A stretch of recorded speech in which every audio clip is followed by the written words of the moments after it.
త్వరగా కోపపడదు. త్వరగా కోపపడదు. స్వప్రయోజనమును విచారించుకొనదు.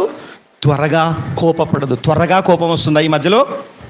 నీ ఉప్పు బంద్ చేయమని చెప్పను, ప్రేమను వృద్ధి చేసుకో అని చెప్తాను.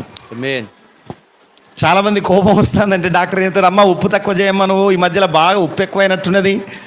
నేను ఉప్పు బంద్ చేయమని చెప్పను, తగినంత తిను. నీ బీపీ ఉన్నా లేకపోయినా తగినంత తిను. తక్కువ చేయాల్సిన రూల్ ఏం లేదు. నీకు సాల్ట్ కూడా అవసరమే.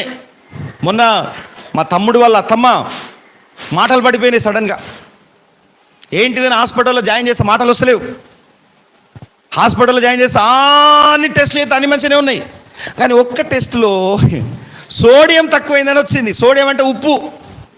ఆమెకు బీపీ ఉన్నదని అసలే ఉప్పు ఏడు బంద్ చేసిన వాళ్ళు.